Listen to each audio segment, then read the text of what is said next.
And now, stay tuned for the mystery program that is unique among all mystery programs. Because even when you know who's guilty, you always receive a startling surprise at the final curtain. In the Signal Oil program, The Whistler.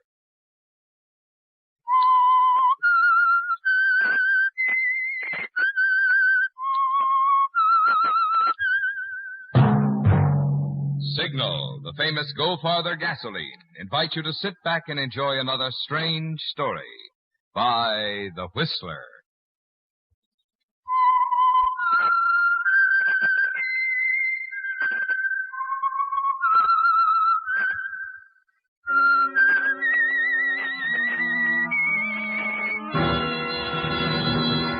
I am the Whistler, and I know many things, for I walk by night. I know many strange tales hidden in the hearts of men and women who have stepped into the shadows. Yes, I know the nameless terrors of which they dare not speak. And now for the Signal Oil Company, The Whistler's strange story, The Cliffs at Weyrum.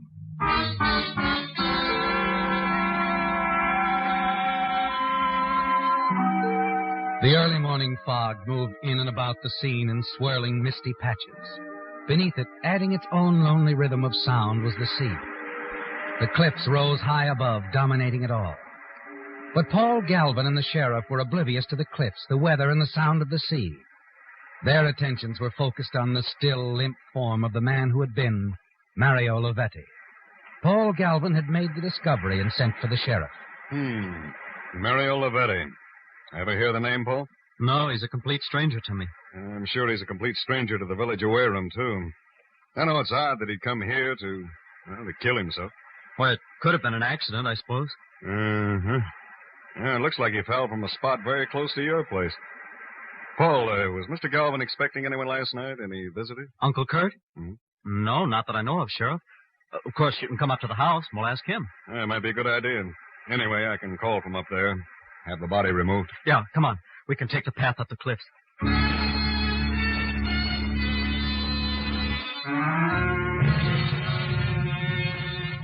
Struggling up the path, you smile to yourself, Paul.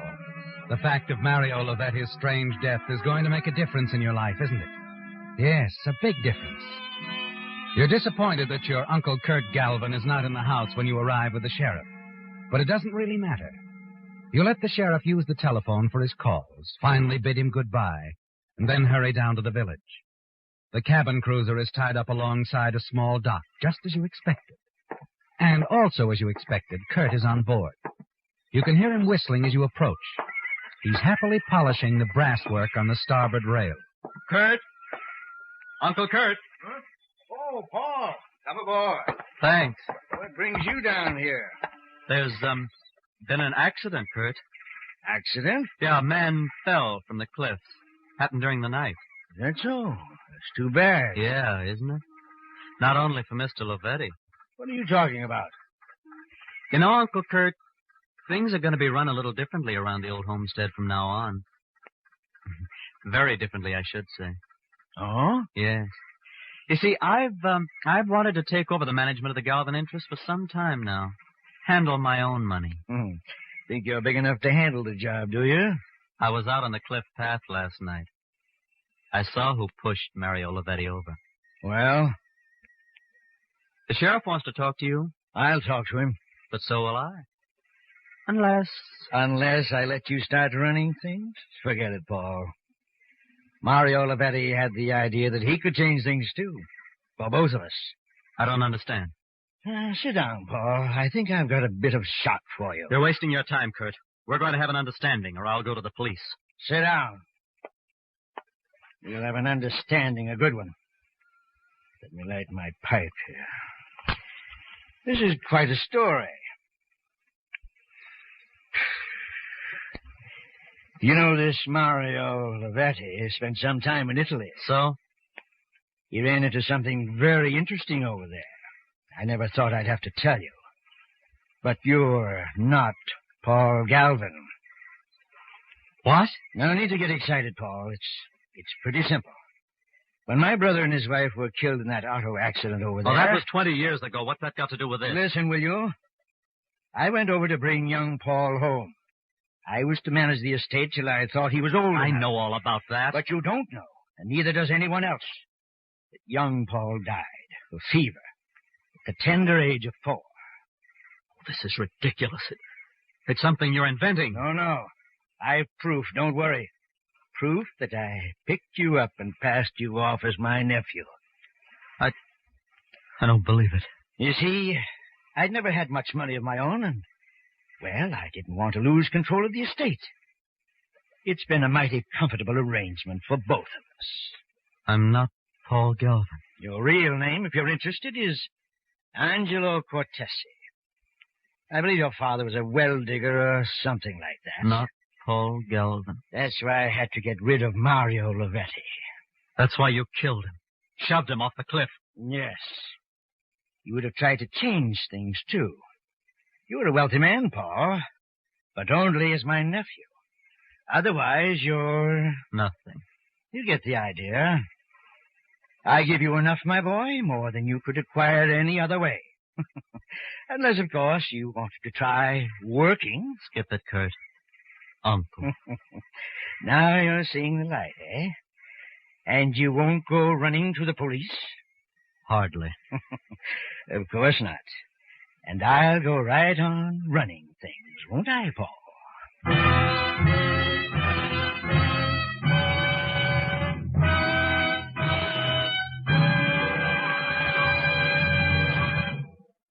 You're likely to be passing a lot of signal service stations during your summer vacation driving. So it occurred to me that you might like to know a little more about this friendly organization, which brings you the Whistler. Well, first of all, signal products have always been sold through independently operated stations. The reason? Signal Oil Company believes that a man who has his own business naturally has more incentive to serve you better. Secondly, because you want top-quality products for your car, each and every signal station is backed by an organization which serves the many hundreds of signal dealers throughout the western states, with facilities to bring you every latest advance in petroleum. Like this combination of Signal's personalized service, plus fine quality Signal products, when you consider how fast Signal has grown into an organization serving the entire West Coast from border to border. To see for yourself one of the good reasons for this increasing popularity, drop into a Signal station tomorrow. Fill up your tank and discover the good mileage and performance of Signal, the famous Go Farther gasoline.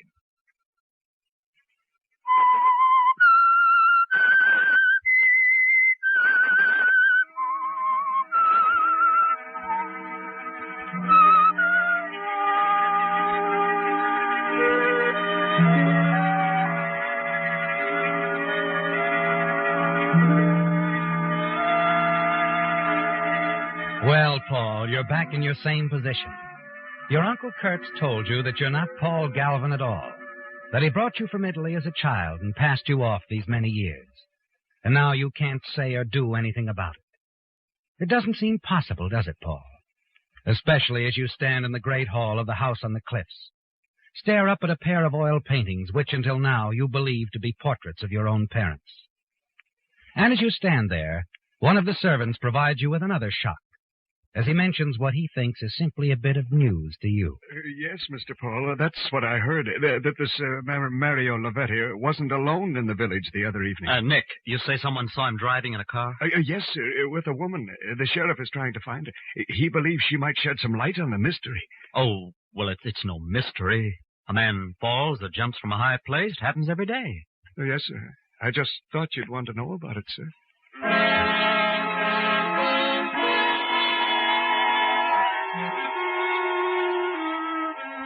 Yes, Paul, you do want to know about it. And Kurt must be informed right away.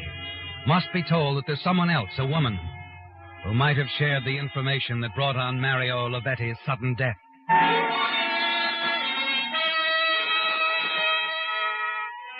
And then you remember that Kurt is away on one of the many trips he takes. And you curse his irresistible love for the sea. As long as you can remember, he has come and gone with the tide. But his wanderings might make such a difference at the moment. You wait impatiently for the end of the week and Kurt's return, and then hurry to the pier. Kurt's cruiser is tied up there, but when you get aboard, you find he's already gone ashore.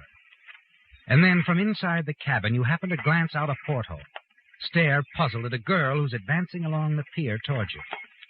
You hurry up on the deck and wait. You looking for somebody? Oh, no, I just saw this boat. She looks pretty. I like boats. Oh? Oh, step aboard if you like. Oh, may I? Sure. Thank you.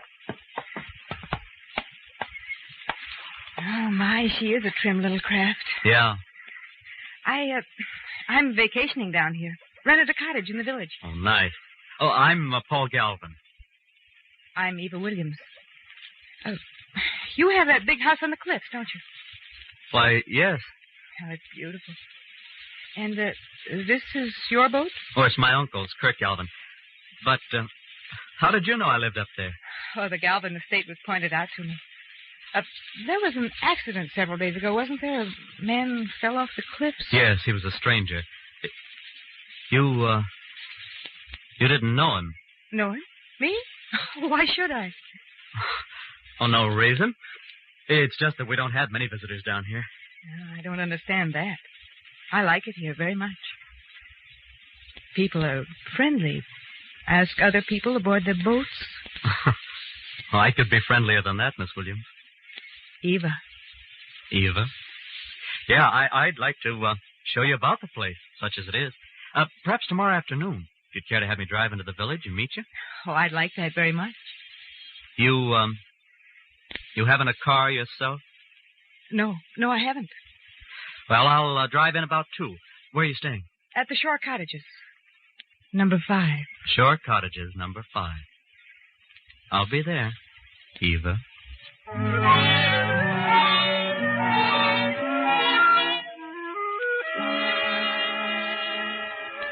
You're not quite sure of this Eva Williams, are you, Paul? You had the strangest feeling when you first saw her through the porthole of Kurt's boat that she was the one, the missing woman who was with Mario Lavetti a short while before he died. Later, talking with Kurt, you find that he has little concern over the missing woman theory. It's ridiculous, Paul. You worry too much. Yeah, but one of the villagers saw Lavetti with a woman, Kurt. Well, she was riding in a car with him, and she might know as much as he did. I know who gave that report. Old Captain Dave. He's got the usual imagination of the old salt. Why, a few weeks back he reported a flying saucer. Well, I thought you should know. I'm pleased you told me, Paul. Proves you're aware of the situation, that we're together in this.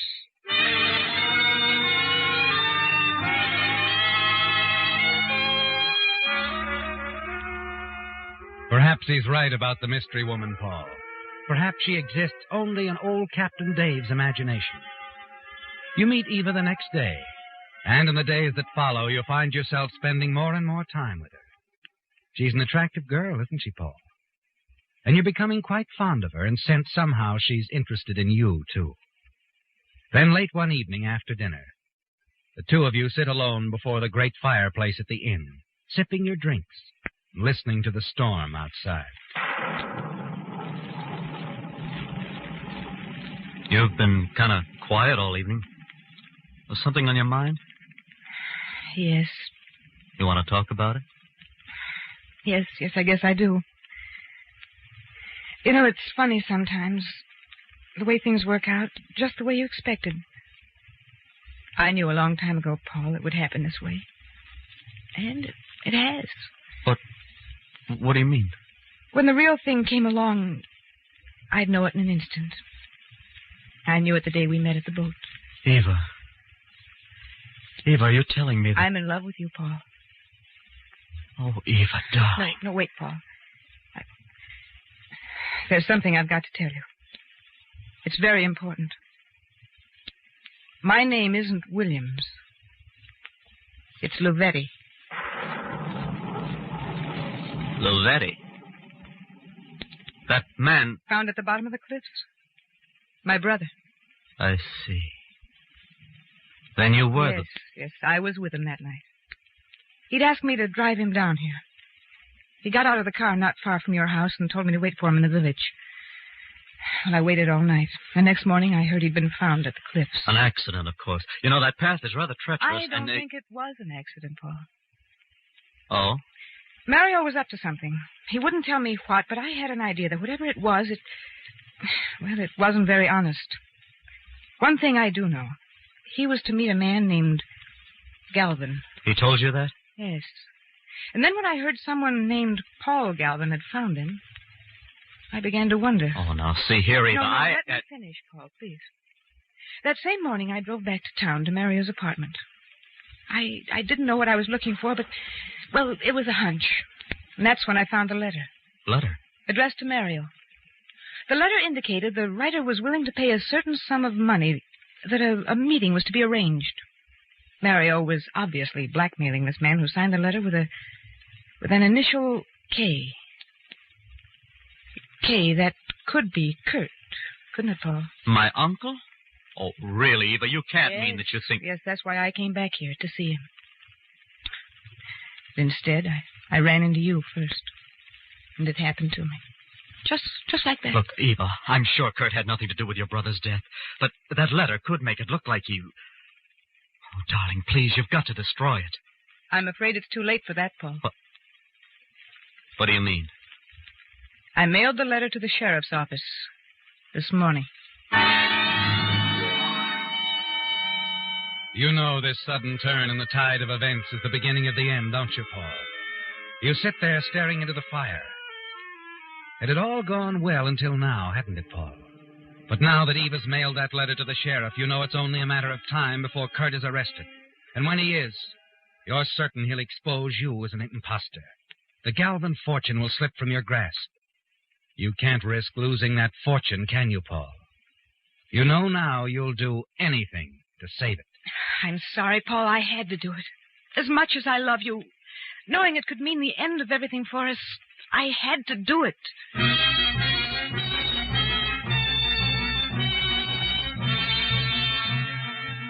You stalk out of the inn, leaving Eva without explanation. Get in your car and drive up the narrow road to the house on the cliffs. Suddenly you realize there's a slim chance the sheriff hasn't yet received the letter. As you reach the house and skid to a stop, you find another car parked in the driveway. The sheriff's car, Paul. And you know you're too late. You get out of the car, look up to see the sheriff coming down the steps. But he's alone, Paul.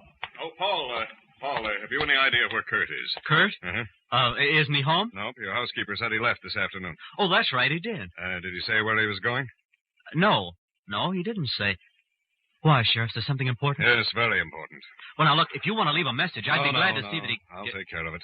Personally. Good night.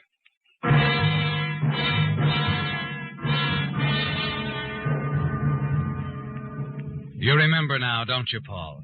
Kurt told you he was driving into the city, having dinner with an old friend tonight. But you couldn't tell the sheriff that, could you?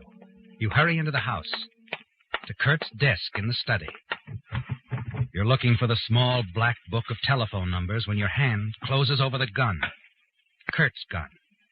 You pick it up, stare at it, and suddenly a thought strikes you. You see a way out, don't you, Paul? You slip the gun into your pocket, and a moment later put in your call to the city. Finally, Kurt's voice. What is it, Paul? You'd better get back here as soon as you can. Something's happened. Oh?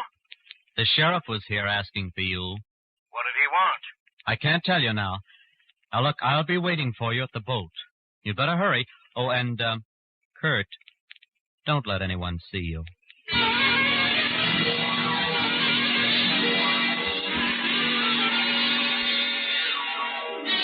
A quarter of an hour later, you step aboard Kurt's boat, tied up along the end of the pier, and settle down in the darkened cabin to wait. Time drags. Midnight. There's still no sign of Kurt. And 1 o'clock, 2, and the panic within you grows with each passing minute. Finally, you hurry off the boat. And as you start down the pier, you see someone approaching. Kurt? That you, Paul? What kept you so long? Road's blocked off 5 miles back. Landslide. Had to take a detour. What's up? That girl I told you about, Eva. She's Lovetti's sister. I see. She found a letter you'd written to Lovetti about the blackmail and the meeting with him. How does she know I wrote that letter? I only signed my initial. Yes, well, she seems to figure that K stands for Kurt. And Lovetti told her he was meeting a man named Galvin. Uh-huh. That's not good, is it, Paul? Now, listen, you've got to get out of here right now. Yes, I suppose that would be the wise thing to do. Of course, you understand, Paul, Well, it's going to take money, a lot of money, to run and keep running. I'll expect you to send me whatever amount I ask for from time to time. Yes, I'll take care of it, Kurt.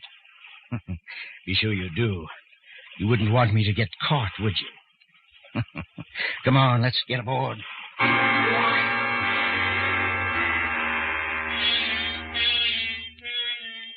You watch Kurt as he steps aboard the boat and disappears into the cabin. And you know that as long as he's alive, your secret is in danger. There's always the possibility he'll be caught someday and reveal you as an imposter. And you don't want that, do you, Paul? You pull the gun out of your pocket. And as you do, a car comes to a stop under the streetlight at the far end of the pier. The sheriff's car, Paul. You drop to one knee behind a large packing case on the pier, your mind spinning furiously. You've got to stop him. You know what your next move must be. A move you're sure will solve all your problems and enable you to take over the Galvin estate immediately. The sheriff is halfway down the pier when you pull the trigger. As he crumbles on the pier, you whirl, jump aboard the boat, and rush into the cabin. What the devil was that? Who? Paul, what are you doing with that gun? You've just killed the sheriff, Uncle Kurt. And now you're going to commit suicide. What are you talking about, you fool? It's all very simple. The sheriff came to arrest you, and you killed him. Then you turned the gun on yourself. Now, wait a minute, Paul. Don't.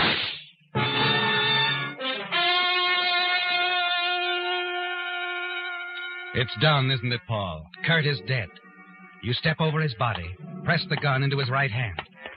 Then you hurry up on deck and race down the pier to a telephone.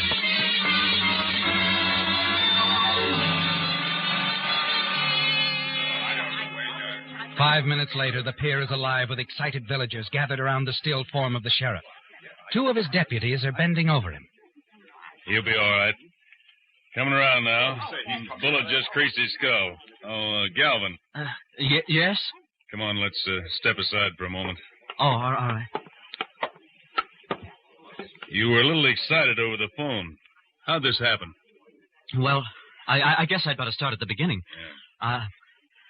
I found out tonight that Uncle Kurt was involved in the Lavetti affair, and I came down here to the boat to ask him about it. I found him getting ready to sail. Go on. Well, he admitted to me that he had killed Mario Lavetti. He pushed him over the cliffs because Lavetti had been blackmailing him. I see. So he was getting ready to make a run for it, huh? Yeah. And then we heard a car stop outside, and Uncle Kurt rushed to the porthole, saw the sheriff coming down the pier, and, well, before I could stop him, he pulled out a gun and fired right through the porthole. Fortunately, his aim was bad. Come on, let's get aboard the boat. All right. And then what happened? Well, after Uncle Kurt shot the sheriff, he turned around, and I thought he was going to shoot me. Instead, he put the gun to his head, killed himself. Uh-huh. Here, this way. There he is. Just the way it fell. I haven't touched a thing. Good. Dave. Down here. The doc just got here. Good. Sheriff have anything to say? Not much. He didn't see a thing. When the slug hit him, he blacked out. Mm-hmm. Well, I guess that's that. Looks like that closes the Lavetti case.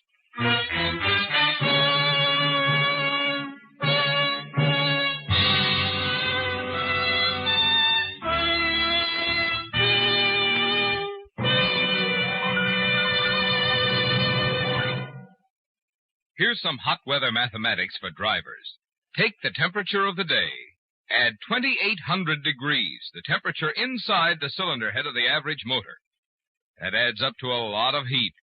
Good reason why your motor needs the protection of the improved type Signal oil that's engineered to stand up under heat. Signal Premium Compounded Motor Oil. You see, in addition to its 100% pure paraffin base, Signal Premium contains scientific compounds that do things which oil alone cannot do. One of these compounds, for instance, keeps Signal Premium from breaking down at high temperatures and forming harmful gum or varnish. Another compound prevents bearing corrosion, and still another compound actually removes carbon. That's why we call Signal Premium the oil that does so much more than just lubricate. So if you want your motor to stay young, get your next oil change at a Signal station. Change to the improved type Signal oil that stands up under heat. Signal Premium Compounded Motor Oil.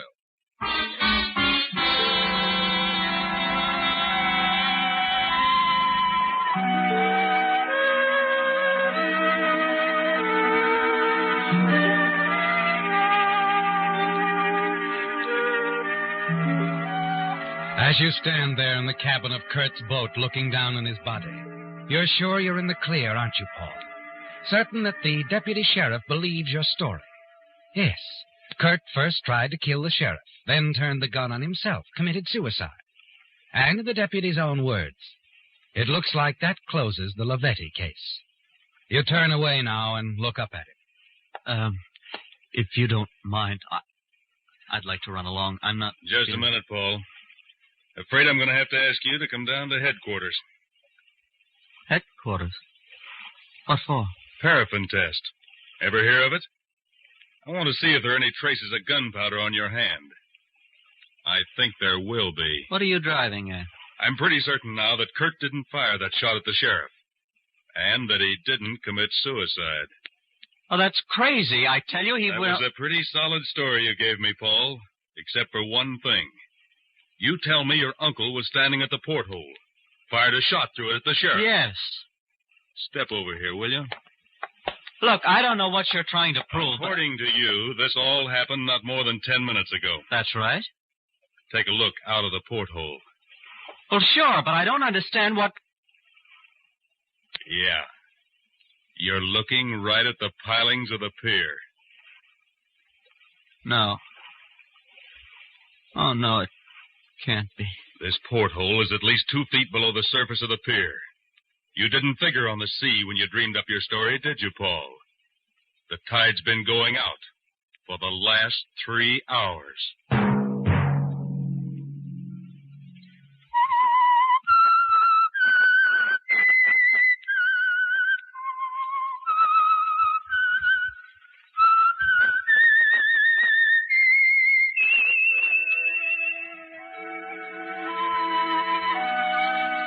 Let that whistle be your signal for the Signal Oil program, The Whistler, each Sunday night at this same time. Brought to you by the Signal Oil Company, marketers of Signal gasoline and motor oil, and fine quality automotive accessories. Many drivers, when buying gasoline, forget what a big part of the price goes for tax. In fact, in the average Western city, for every $1 you pay for gasoline itself, you pay an additional 33 cents in tax. So figure it up. The tax you pay on 3 would buy you another gallon free.